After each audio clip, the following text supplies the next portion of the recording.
Merci Olivier. Bonjour à tous. Donc effectivement, je vais me présenter, puis je vais présenter aussi un petit peu Engie, même si je pense qu'un grand nombre d'entre vous connaissent bien le groupe. Et puis dans un second temps, je vais vous proposer un petit voyage dans le temps. Et enfin, vous dire comment on peut faire pour passer à l'action, être acteur, justement, passer de consommateur à consommateur, en tout cas dans le domaine de l'énergie. Alors tout d'abord, pour me présenter, donc Alexis Jouard, je suis directeur des relations externes sur le marché des particuliers chez Engie. Alors, relations externes, qu'est-ce que ça veut dire? Ça veut dire que nous sommes en relation avec des associations de consommateurs, justement, et je tiens au passage à remercier Alain Coudin et Joël René qui nous ont invités à cette belle journée. On est vraiment très intéressés et très fiers de pouvoir participer à ce type de colloque. Donc, relations avec les associations de consommateurs, avec le médiateur de l'énergie, avec la commission de régulation de l'énergie, bref, avec plein d'organismes qui interviennent de près ou de loin dans le domaine de l'énergie. Je suis accompagné de mon équipe, d'ailleurs il y en a plusieurs qui sont dans la salle ou qui sont sur les stands dehors.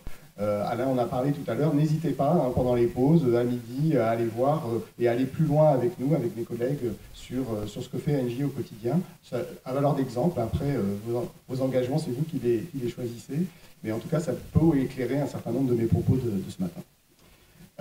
Alors maintenant pour venir sur le groupe Engie, donc c'est un groupe français, vous le savez, ex-Gaz de France, mondial désormais, nous sommes présents dans plus d'une vingtaine de pays, 170 000 collaborateurs au total. Nos domaines d'activité, c'est la production d'énergie, électricité et gaz, le transport, et puis ensuite la fourniture, donc la vente aux clients, que ce soit les clients particuliers, les entreprises, les professionnels et les collectivités locales. On est au cœur finalement de notre problématique de transition énergétique, puisque avec un ADN gazier au départ, et donc on l'a vu tout à l'heure dans les slides qui ont été présentés par M. Mazot, le gaz fait partie des énergies fossiles qui amènent donc par sa combustion à la création de CO2 et donc qui participent à l'effet de serre. Donc on ne peut pas rester inactif, insensible à cette situation, et il faut qu'on puisse nous aussi s'engager. Et depuis plusieurs années, Engie a vocation, et désormais, le leader en France de la transition énergétique parmi les énergéticiens.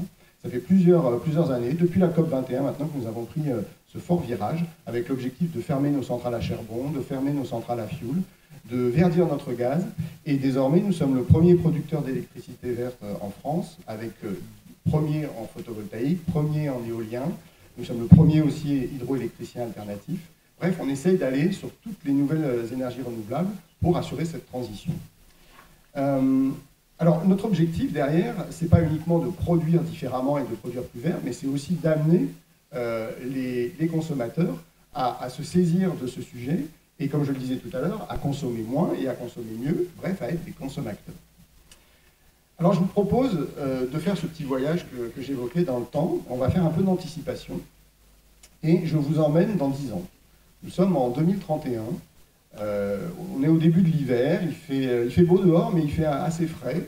Vous rentrez, on est en fin d'après-midi, vous rentrez d'une séance de sport, et vous rentrez dans votre logement, et votre logement, c'est un logement basse consommation, donc déjà très bien isolé, avec des matériaux propres, et naturellement, il est peu énergivore. En plus, vous avez fait installer une pompe à chaleur dans ce logement, qui fait donc des échanges air-eau et qui vous permet d'avoir un confort constant dans le logement. Et ensuite, vous avez aussi installé des panneaux photovoltaïques sur votre toit qui vous permettent de faire un apport complémentaire sur votre chauffage, mais également qui vous permettent de chauffer votre eau chaude. Donc là, vous avez en fait de l'énergie gratuite qui est produite par votre habitation. Et d'ailleurs, vous êtes monté dans votre salle de bain, vous prenez une douche après le sport, et cette douche est très agréable, la chaleur est enveloppante. Elle est produite justement par vos panneaux photovoltaïques sur votre toit.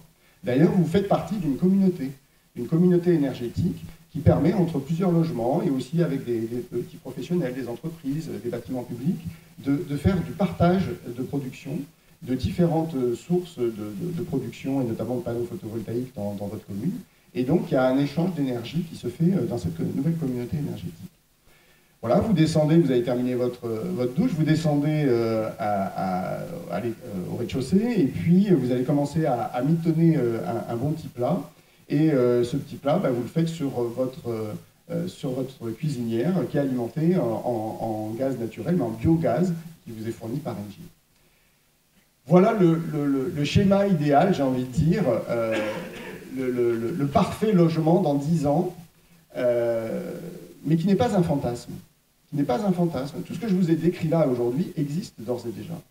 Ce sont des solutions techniques qui existent et qui sont déjà en place dans certains logements. Mais évidemment, ce n'est pas la généralité. On est encore dans l'exception. Et ça prouve qu'on parlait tout à l'heure de politique de petits pas. Effectivement, c'est difficile de tout changer d'un coup. Mais par une politique de petits pas, on peut aller vers cette vision-là et avoir au global un parc de logements plus économe en énergie et avec une production d'énergie plus propre. Et donc, contribuer justement à l'évitement de ce réchauffement climatique sur la partie chauffage, qui est une partie, et sur la partie usage de l'énergie d'une manière générale, qui est une partie importante du réchauffement climatique. Alors comment faire? Comment faire? C'est pas évident. On le disait tout à l'heure, il y a une vraie prise de conscience maintenant du public français. Nous, quand on fait des enquêtes d'opinion sur le sujet, on voit qu'il y a vraiment de la part des consommateurs français un accord avec cette urgence climatique qui n'était pas forcément le cas il y a une dizaine d'années. Donc les mentalités ont beaucoup évolué. En revanche, ce que nous disent la plupart des Français, 4 sur 5, c'est « je ne sais pas comment faire ». Et notamment dans le domaine de la fourniture d'énergie, c'est compliqué, je ne comprends pas très bien, et je ne sais pas comment agir et par quoi commencer. Et c'est justement là le rôle que nous, énergéticiens, nous pouvons avoir, et c'est ce que nous avons lancé depuis quelques années maintenant, avec notamment un programme qui s'appelle Mon Programme pour Agir, qui est un programme gratuit, je vous le dis tout de suite. C'est un programme d'engagement. C'est un programme qui a vocation à amener les consommateurs, d'abord par de la pédagogie, à connaître ce qui se fait aujourd'hui, ce qui va se faire demain, et à avoir ça passe par les petits gestes au quotidien en termes d'économie d'énergie, mais aussi ensuite par une évolution progressive du logement. Donc, d'abord, qu'est-ce qu'on peut faire? On peut acheter de l'énergie plus verte. On peut éviter d'aller acheter de l'énergie grise, entre guillemets, et donc aller plutôt sur des contrats d'énergie qui sont basés sur de la production d'énergie renouvelable. Ça, c'est un premier point. Il faut savoir que Engie est en France le premier producteur d'énergie renouvelable, mais aussi le premier vendeur, commercialisateur, fournisseur d'énergie renouvelable. Nous avons désormais 4 millions de clients ELEC qui sont sur des contrats verts. Ça, c'est une première action qu'on peut avoir. Ensuite, on peut agir sur les matériaux, parce qu'il y a beaucoup de logements qui sont mal isolés et qui sont mal chauffés. Donc, vous pouvez avoir une action avec des travaux d'isolation, avec une amélioration de votre bâti. D'ailleurs, chez Engie, nous avons un programme aussi qui s'appelle le parcours client, pour justement, parcours travaux, pardon, pour faire ces travaux d'isolation. Et également changer de matériel. On peut installer des chaudières plus performantes, et donc plus économes. On peut installer des pompes à chaleur.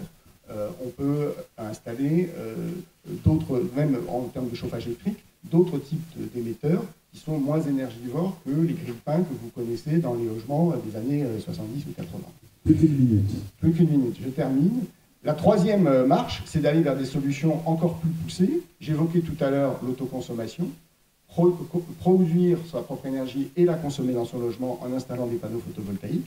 Par exemple, avec notre filiale MyPower, on peut installer à partir de 7 000 € des panneaux sur votre toit. Et derrière, en gros, en 10 ans, vous avez rentabilisé votre installation. On peut gagner de l'ordre de 7 à 800 € par an. Donc, au-delà de ces 10 ans, après, cette énergie, pour vous, elle est gratuite. On peut aussi développer le véhicule électrique, parce que ce n'est pas toujours évident de savoir comment on va aller vers le véhicule électrique. Là aussi, nous apportons des services sur de la location de véhicules électriques, on n'est pas obligé d'investir, sur des conseils autour de la batterie, le problème du retraitement de la batterie ou de quelle batterie prendre, ce n'est pas toujours évident, donc là aussi on apporte du conseil. Et puis comment faire installer aussi une borne de recharge chez soi pour pouvoir recharger son véhicule électrique. Voilà des exemples concrets qu'on peut apporter au quotidien dans le cadre de mon programme pour agir. Et c'est ça qui petit à petit va amener la population, les consommateurs et les citoyens à devenir réellement des consommateurs. Voilà. Je vais en terminer ici, puisque je pense que mon temps est à peu près écoulé. Je vous invite, si vous voulez approfondir toutes ces thématiques, à nous rencontrer, à rencontrer mon équipe qui est présente sur les stands. Il y a aussi un petit jeu sur la droite, justement, pour retrouver un petit peu ces concepts. Donc n'hésitez pas, il y a du ludique, de la discussion, on est là pour ça. Merci à tous. Merci beaucoup.